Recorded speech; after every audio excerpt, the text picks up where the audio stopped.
আসসালামু আলাইকুম, কেমন আছেন সবাই?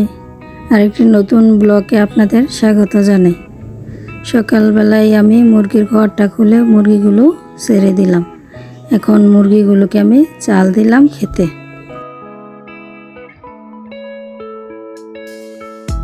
এদিকে দেখুন আমার নয়নতারা ফুল গাছে কয়েকটা ফুল ফুটেছে, দেখতে কিন্তু অনেক সুন্দর লাগে।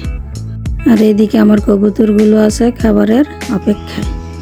এখন আমি চলে আসলাম ঘরে এসে সকালের জন্য রান্না বান্না করব। এখানে নিয়েছি কচুরমুখী দিয়ে টক রান্না করব। আর নিয়েছি কলমি শাক রান্না করব। কচুরমুখীগুলো আমি ভালো করে দিয়ে পরিষ্কার করে নিচ্ছি। এখন আমি এগুলোকে সিদ্ধ করে নেব।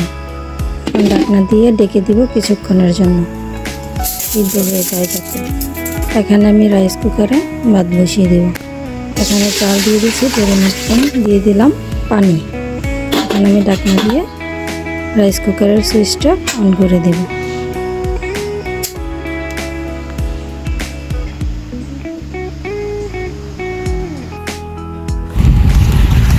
এখানে আমি কলমি শাকগুলো ভালো করে দিয়ে পরিষ্কার নেব, দিয়ে তারপরে কেটে নেব। আর এদিক দিয়ে আমার কচুরমুখীগুলো সিদ্ধ হয়ে গেছে। আমি কচুরমুখীগুলো পরিষ্কার করে নিয়েছি। এখন টক রান্নার জন্য বসিয়ে দিলাম কড়াইতে। এখানে কচুরমুখী দিয়েছি, মাছ, মরিচ, হলুদ, লবণ দিয়ে এখন আমি কচুরমুখীগুলো একটু ভেঙে ভেঙে দিচ্ছি।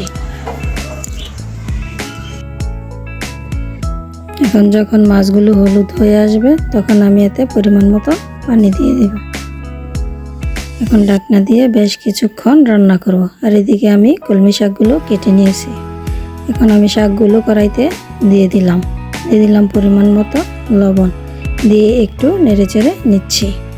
এখন আমি ঢাকনা দিয়ে দেবো কিছুক্ষণের জন্য। শাকটা যখন নরম হয়ে আসবে তখন আমি একটু নেড়েচেড়ে দিচ্ছি। শাকটা প্রায় অনেকটাই নরম হয়ে এসেছে। এখন আমি মাঝখানে দিয়ে দিব তেল। এইভাবে শাক রান্না করলে শাকটা একটু নরম হয়। আগে তেল দিয়ে দিলে শাকটা কিন্তু নরম হয় না। তাই উল্টিয়ে পাল্টিয়ে এখন শাকটা রান্না করে নেব। শাক রান্না করা আমার হয়ে গেছে।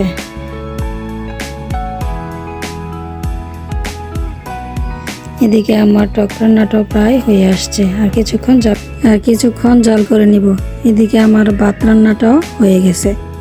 আমার ভিডিও যদি আপনাদের ভালো লাগে প্লিজ আমার চ্যানেলটা সাবস্ক্রাইব করবেন। এখানে টকেতে আমি দিয়ে দিলাম রসুন বাটা, দিয়ে একটু নেড়েচেড়ে নিচ্ছি। এখন আমি এতে দিয়ে দিচ্ছি টকের জন্য কেটে রাখা আম আর জলপাই, দিয়ে একটু নেড়েচেড়ে নিব। আমার টক রান্নাটা প্রায় হয়ে এসেছে। আমটাও সিদ্ধ হয়ে গেছে।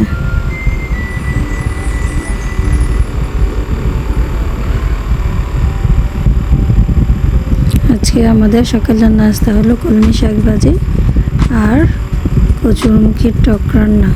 গরম গরম ভাতের সাথে কিন্তু এগুলো খেতে খুব ভালো লাগে।